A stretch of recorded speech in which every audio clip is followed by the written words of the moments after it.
Paul. Nice to see you again. Yes, yeah. Looking forward to this conversation about customer-specific requirements. Yes, of course, there is one specific, very general clause about evaluating customer-specific requirements and implementing them into quality management system in clause 432. Can you maybe reveal more what is expected here? Yeah. So this I think is a very, very difficult requirement for organizations to meet.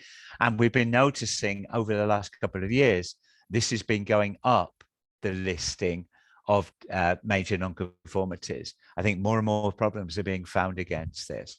Now, I have my personal reason, and then I'll go through the technical discussion about the requirement. I seriously think that IATF have to revisit the whole concept about customer specific requirements, because at the moment, any one of the 80,000 certified IATF clients can interpret or change a requirement and try and impose that requirement on their suppliers.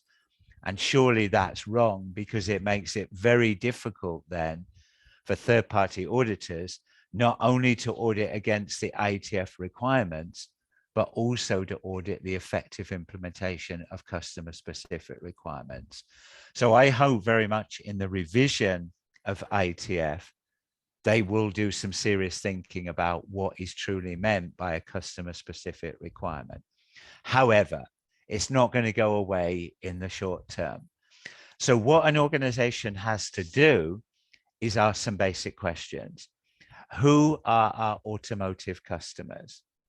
And do any of those customers add any requirements or interpret any requirements related to a requirement in IATF 16949?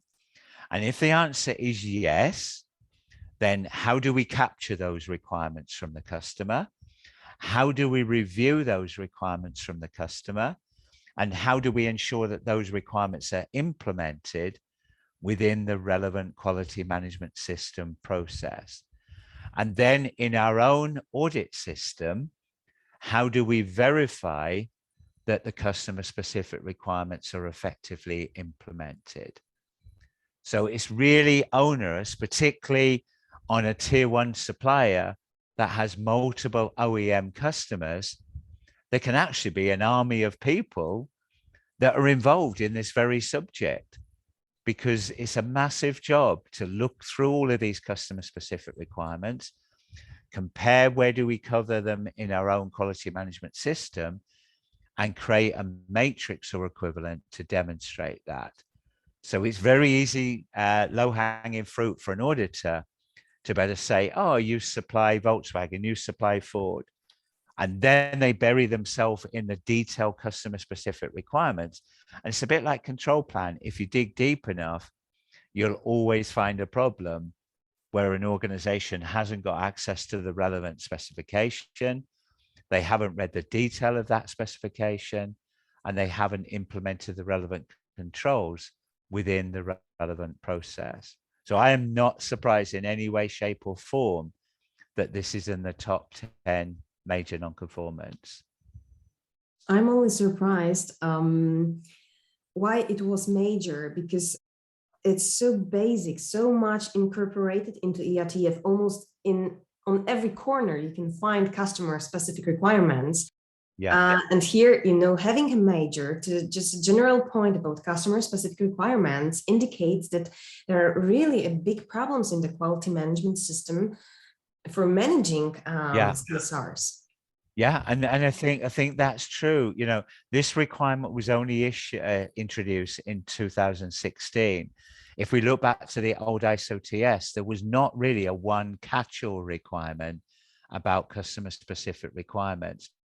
So an auditor, if doing their audit, they're finding multiple cases of where CSRs are not understood, then they really say, well, looking at it, it is a complete breakdown of the process to implement the CSRs.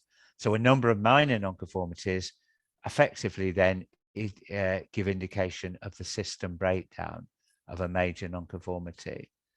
So it is a very complex area that auditors are being, I guess, encouraged to look into in more detail by the IATF members. But IATF need to remember this is not just applicable for their suppliers. This is applicable for any of the 80,000 certified IATF clients. That a tier 3 supplier could impose customer specific requirements on a tier 4 supplier. And they, the final thing I say is an organization shouldn't just roll over. So they should put customer specifics through their contract review, because there could be serious cost implications in meeting customer specific requirements. So they should say, I'm sorry, we will do this, but it could cost money to their customers. They shouldn't just say, we have to comply with them. We should review them. And if we can't meet them, or it's not economic to meet them, then we should have correspondence back to the customer. Yes, you're right. That this is also indicated in the economic value and benefit. Absolutely. The great example I have in my head is NBST 2020 from Daimler, where you have process capability PP, PPK, CM, CMK, okay, 2.0, which actually this is really expensive. Because it's basically saying we want less than 1 part per million defect. And to do that, we've got to have a very high process capability, which means we've got to have very good equipment.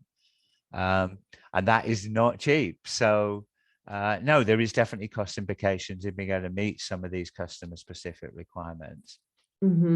Okay, let's keep going. Let's jump to another 9th top 10 major nonconformity. This will be connected to customer satisfaction. So 9.121. Let's talk about this in the next episode. Thank you. No, that'll be an interesting discussion. See you next time.